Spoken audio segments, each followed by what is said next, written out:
TDP నేత మాజీ మంత్రి దేవినేని ఉమామహేశ్వరరావు జగన్ని ఉద్దేశించి ట్విట్టర్లో ఒక ట్వీట్ చేయడం జరిగింది. దీని ప్రకారం గత 5 ఏళ్ల పాలనలో ఆంధ్రప్రదేశ్ని పూర్తిగా సర్వనాశనం చేశాడని జగన్మోహన్ రెడ్డి తన పాలనలో దొరికినంత దోచుకున్నదంతా తాడేపల్లి ప్యాలెస్లో దాచుకోవటానికి సమయం సరిపోయిందని, ఒక పక్క కేంద్ర ప్రభుత్వం నిబంధనలు విధించిన, కోర్టులు ఆంక్షలు విధించినా కూడా ఓబులాపురం నుంచి భారీ స్థాయిలో ఇనుప ఖనిజాన్ని వివిధ ప్రైవేట్ స్టీల్ కంపెనీలకు అమ్ముకోవటం జరిగిందని, నిబంధనలకు విరుద్ధంగా సీజ్ చేస్తున్నటువంటి గనుల్లో నుంచి కూడా భారీ స్థాయిలో ఖనిజాన్ని దోచేశారని, అడ్డుపడినటువంటి అధికారులను బెదిరించారని, ఎక్కడా కూడా కేసులు నమోదు అవ్వకుండా చూసుకున్నారని, అధికారాన్ని అడ్డు పెట్టుకుని అధికార దుర్వినియోగానికి పాల్పడి ఈ 5 ఏళ్లలో రాష్ట్రాన్ని పూర్తిగా నిర్వీర్యం చేసి సర్వనాశనం చేసి దొరికినంత దోచుకున్నదంతా తాడేపల్లి ప్యాలెస్లో దాచుకున్నారంటూ ఉమామహేశ్వరరావు ట్వీట్ చేయడం జరిగింది. ఇప్పుడు ఈ ట్వీట్ వైరల్ అవుతుంది. దీనికి సంబంధించి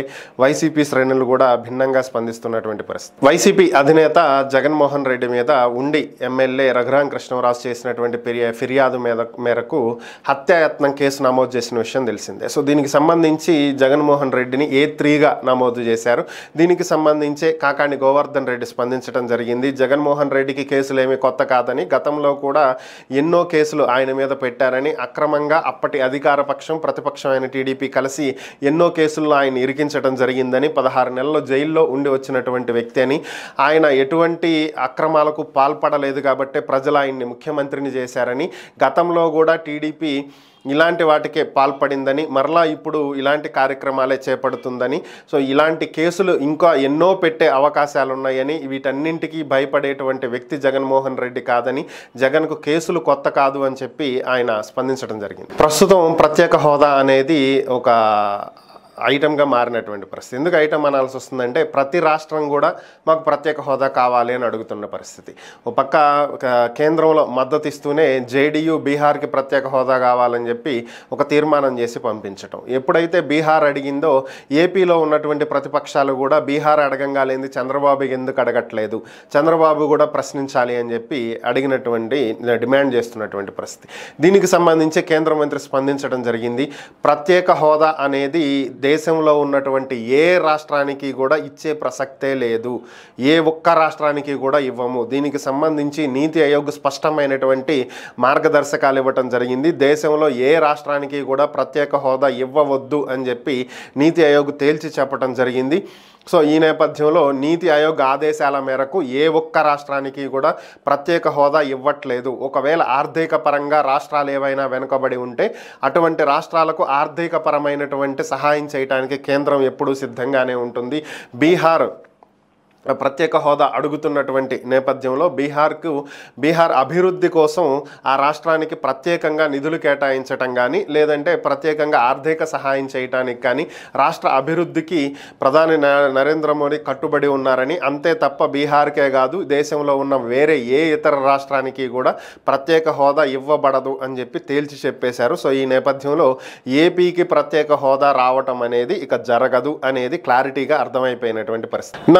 పవన్ కళ్యాణ్కి ఒక రిటైర్డ్ ఐఏఎస్ దగ్గర నుంచి ఒక లేఖ వచ్చింది. ఇది వివిఎస్ శర్మ గారు రాసినటువంటి ఒక లేఖ. దీని ప్రకారం ఏంటంటే వైజాగ్లో ఉన్నటువంటి ఒక పార్క్లో GVMC greater Visakha municipal corporation భవనాలను నిర్మించ తలపెట్టింది. దీనికి సంబంధించినటువంటి ప్రతిపాదనలు వచ్చాయి.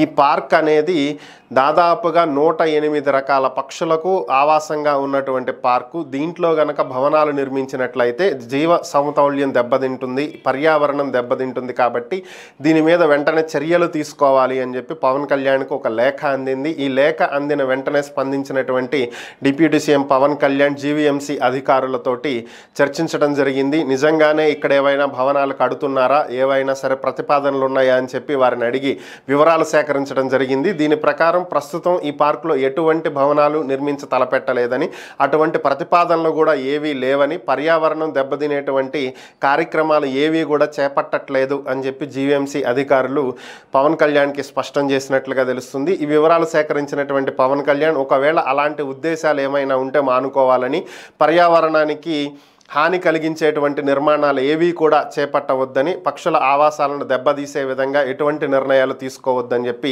అధికారులకు వార్నింగ్ ఇచ్చినట్లుగా తెలుస్తుంది. ఈరోజు ఒక సంఘటన చోటు చేసుకుంది. అమెరికా మాజీ అధ్యక్షుడు డొనాల్డ్ ట్రంప్ ప్రస్తుతం వచ్చే నవంబర్లో అమెరికాలో అధ్యక్ష ఎన్నికలు ఉన్నటువంటి నేపథ్యంలో అటు ట్రంప్ ఇటు బైడెన్ ఇద్దరు కూడా ప్రచారం నిర్వహిస్తున్నారు. ఈ ప్రచారంలో భాగంగానే ఒక ర్యాలీ నిర్వహించి ఒక మీటింగ్ నిర్వహిస్తున్నటువంటి నేపథ్యంలో ట్రంప్ మీద అకస్మాత్తుగా కాల్పులు జరపడం జరిగింది. ఒక వ్యక్తి తుపాకీతో కాల్పులు జరపటం, రెప్పపాటులో స్పందించినటువంటి సీక్రెట్ సెక్యూరిటీ సర్వీసెస్ ఏజెంట్స్ కాల్పులు జరిపినటువంటి వ్యక్తిని మట్టుబెట్టడం జరిగింది. వెంటనే వితిన్ ద సెకండ్స్లోనే స్పందించినటువంటి సీక్రెట్ సర్వీస్ ఏజెంట్స్ కాల్పులు జరిపినటువంటి వ్యక్తిని అక్కడికక్కడే కాల్చి చంపేశారు. ట్రంప్ని వైద్య పరీక్షల నిమిత్తం ఆసుపత్రికి తరలించడం జరిగింది. దీనికి సంబంధించి FBI కూడా స్పందించింది, ఇన్వెస్టిగేషన్ చేస్తుంది.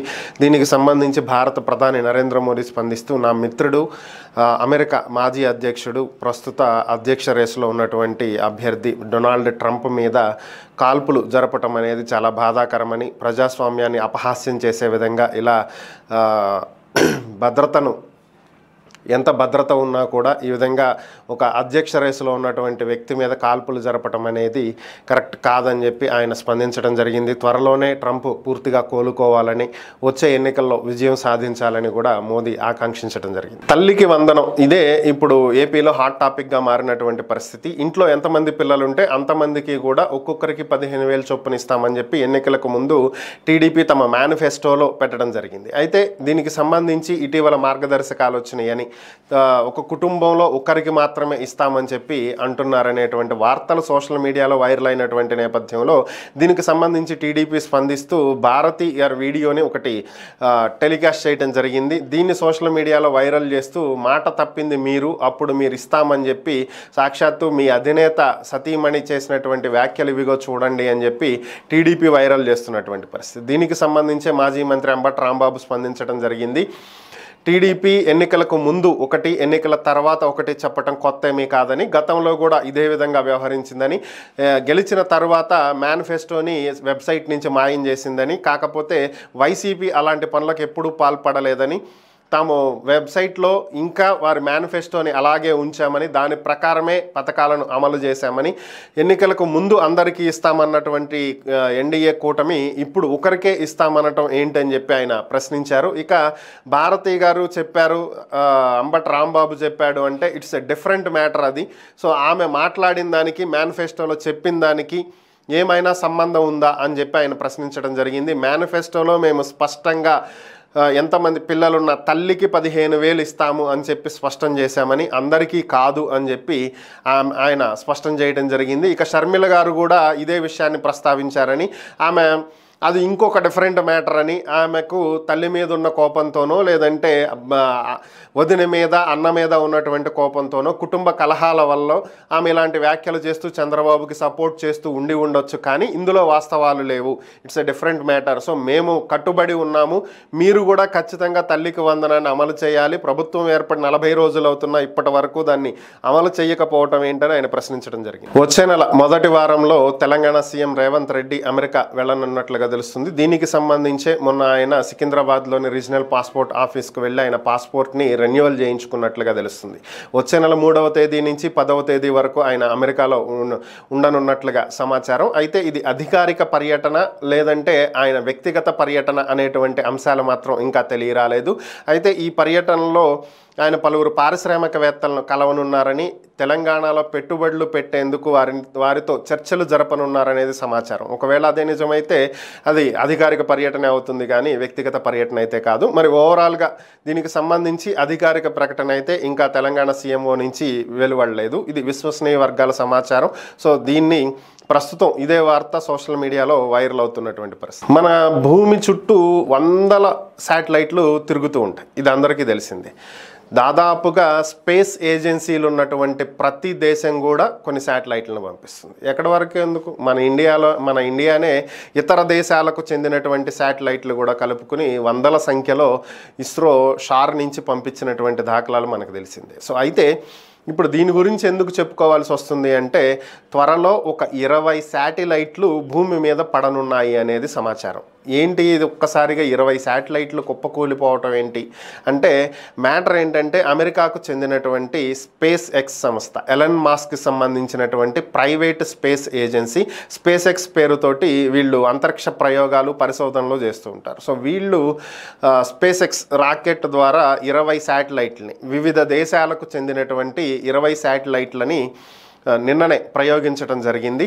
అయితే ఇవి భూమి కక్షలోకి ప్రవేశపెట్టేయాల్సి ఉంది. అయితే దురదృష్టవశాత్తు ఏమైందంటే రెండవ స్టేజ్లో ఇంజన్ సరిగా బర్న్ అవ్వకపోయినటువంటి నేపథ్యంలో శాటిలైట్లని ఇంకొంచెం దూరం తీసుకువెళ్ళి కక్షలో ప్రవేశపెట్టాల్సినటువంటి రాకెట్ దానికంటే ముందు కక్షలోనే 20 శాటిలైట్లని వదిలేయటం జరిగింది. సో దీంతో రాకెట్ అయితే బర్న్ అయిపోయింది. శాటిలైట్లు 20 కూడా నిర్ణీత కక్ష కంటే కూడా ఇంకా తక్కువ కక్షలోనే తిరుగుతున్నాయి ఆర్బిట్లో. సో ఇందులో వెళ్ళినటువంటి 20 శాటిలైట్లలోనూ 10 శాటిలైట్లతోటి గ్రౌండ్ స్టేషన్ కమ్యూనికేట్ చేసి సాఫ్ట్వేర్ని అప్డేట్ చేసి కక్ష పెంచేటువంటి ప్రయత్నం చేసింది. బట్ దురదృష్టవశాత్తు అది ఫెయిల్ అయింది. సో 20 శాటిలైట్లు భూమి చుట్టూ తిరుగుతూ చిన్నగా తమ కక్షను తగ్గించుకుంటూ భూమి వైపుకు దూసుకొస్తున్నాయి. త్వరలోనే ఈ 20 శాటిలైట్లు భూమి మీద పడేటువంటి అవకాశం ఉందని చెప్పి స్పేస్ ఎక్స్ ఏజెన్సీ వాళ్లకు చెందినటువంటి ట్విట్టర్ ఎక్స్ వేదికగా ఒక ట్వీట్ చేయడం జరిగింది. అయితే భయపడాల్సినటువంటి ప్రమాదం అయితే ఏం లేదని, ఈ 20 శాటిలైట్లు భూ వాతావరణంలోకి ప్రవేశించిన వెంటనే అక్కడ ఉండేటువంటి ఫ్రిక్షన్, ఈ ఘర్షణకి పూర్తిగా కాలి బూడిదైపోతాయని, భూమి మీద వాటి శకలాలు పడేటువంటి అవకాశం లేదు అని చెప్పడం జరిగింది. జనరల్గా మనం డైలీ చూస్తూనే ఉంటాం న్యూస్లో ఎక్కడో ఒక చోట 10 మంది అమ్మాయిలను మోసం చేసి పెళ్లి చేసుకున్నటువంటి ఒక అబ్బాయి, లేతే ఒక 20 మంది అబ్బాయిలను మోసగించి పెళ్లి చేసుకున్నటువంటి ఒక అమ్మాయి. సో ఇలాంటివి కామన్గా కనిపిస్తూనే ఉంటాయి. అబ్బాయిని అమ్మాయి మోసం చేశాడనో, అమ్మాయిని అబ్బాయి మోసం చేశాను. అయితే ఇక్కడ ఒక విచిత్రం ఏంటంటే ఒక సోషల్ మీడియా ఇన్ఫ్లుయెన్సర్, ఒక లేడీ డబ్బున్నటువంటి అబ్బాయిలను గుర్తించటం, వాళ్ళని ఎలా పడేయాలి, వాళ్ళని ఎలా పెళ్ళికి ఒప్పించాలి, ఎలా పెళ్లి చేసుకోవాలి, ఎలా లైన్లో పెట్టాలి, దీని మీద స్పెషల్గా క్లాసులు నిర్వహిస్తుందంట. దీనికి సంబంధించే తన సోషల్ హ్యాండిల్లో ట్రైనింగ్ ఇస్తుందంట. దీనికి గాను ఆమె ఈ ట్రైనింగ్ తీసుకుంటున్న వాళ్ళకి, ఆమె లైవ్ స్ట్రీమింగ్ క్లాసెస్ వింటున్న వాళ్ళ దగ్గర నుంచి ప్రత్యేకంగా ఒక్కొక్క సెషన్కి ఇంత అని చెప్పి డబ్బులు వసూలు చేస్తుందంట. సో ఇది ఎక్కడో కాదు, మన పక్కనే ఉన్నటువంటి దేశం చైనాలో జరుగుతున్నటువంటి పరిస్థితి. ఆమె ట్విట్టర్ హ్యాండిల్ కూకు అనేటువంటి పేరుతో చాలా పాపులర్ అయినటువంటి ఆ హ్యాండిల్ని నిషేధించినప్పటికీ కూడా ఆమె డిఫరెంట్ వేస్లో తన ఫాలోవర్స్ని, ఇన్ఫ్లుయెన్సర్స్ని కలవటం, వాళ్ళకి క్లాసులు ఇవ్వటం, ట్రైనింగ్ ఇవ్వటం చేస్తుందండి. ఓవరాల్గా ఈమె ఒక్కొక్క సెషన్కి 1,16,000 రూపాయలు ఛార్జ్ చేస్తూ అమ్మాయిలకి ట్రైనింగ్ ఇస్తుంది. డబ్బున్న అబ్బాయిలను ఎలా పడేయాలి అనే దాని మీద. ఓవరాల్గా ఈమె ఒక్క సంవత్సర ఆదాయం 168 కోట్ల రూపాయలంట. సో ఇది పరిస్థితి. ఎంతమంది డబ్బున్న అబ్బాయిల్ని పడేయటం కోసం ఈమె దగ్గర ట్రైనింగ్ తీసుకుంటున్నారు అనేది దీన్ని బట్టి అర్థం చేసుకోవచ్చు. దీని గురించి ఒక్కొక్కళ్ళు ఒక్కొక్కలా స్పందిస్తున్నటువంటి పరిస్థితి. ఆమె చేసేది తప్పే కాదని కొంతమంది మాట్లాడుతుంటే, ఇంకొంతమంది ఇలాంటి వాటిని అరికట్టాలి, లేదంటే సమాజం సర్వనాశనం అవుతుంది అని చెప్పి మాట్లాడుతున్న వాళ్ళు మరికొంతమంది. ఓవరాల్గా ఆమె అయితే వెనక్కి తగ్గట్లేదు, తగ్గేదే లేదని చెప్పి రెచ్చిపోతున్నటువంటి పరిస్థితి. ఇది ఎంతవరకు దారితీస్తుందో చూడాలి. సుదీర్ఘకాలంగా 3 రాజధానులకు వ్యతిరేకంగా దీక్షలు చేసినటువంటి అమరావతి రైతులు తర్వాత తమకు ఒకటే రాజధానిగా ఉండాలని, తమ మొర దేవుడు ఆలకించాలి అని చెప్పి గత ప్రభుత్వం హయాంలోనే ఒకసారి తిరుపతికి పాదయాత్ర చేశారు. అప్పట్లో ప్రభుత్వం అనుమతించినటువంటి నేపథ్యంలో కోర్టులకు వెళ్ళి అనుమతులు తెచ్చుకుని అటు తిరుపతికి పాదయాత్ర చేయటం, ఆ తర్వాత ఇటు అరస వెళ్ళి పాదయాత్ర చేయటం, ఇవి రెండూ కూడా జరిగినాయి. సో ఇప్పుడు 2024 ఎన్నికలు జరిగినాయి, ప్రభుత్వం మారింది, కొత్త ప్రభుత్వం ఏర్పడింది, అమరావతినే రాజధానిగా గుర్తిస్తున్నాము, ఎప్పటికీ మార్చటానికి లేదు అని చెప్పి ప్రకటించారు, గెజిట్ విడుదల చేశారు. ఈ నేపథ్యంలోనే తమ ఆకాంక్షలు నెరవేరినయి, అమరావతి ఒక్కటే రాజధానిగా ఏర్పడింది, రాష్ట్రంలో ప్రభుత్వం మారింది అనేటువంటి ఉద్దేశంతో తమ మొక్కులు తీర్చుకోవటం కోసం రాజధాని ప్రాంత రైతులు మరొకసారి తిరుమలకు పాదయాత్ర చేపట్టారు. సో కొంతకాలంగా నడుస్తున్నటువంటి ఈ పాదయాత్ర ఈరోజు తిరుమల చేరుకోవటం జరిగింది. కొద్దిసేపటి క్రితమే అమరావతి ప్రాంత రైతులు తిరుమలలో స్వామివారిని దర్శించుకుని తమ మొక్కులు చెల్లించుకున్నటువంటి పరిస్థితి.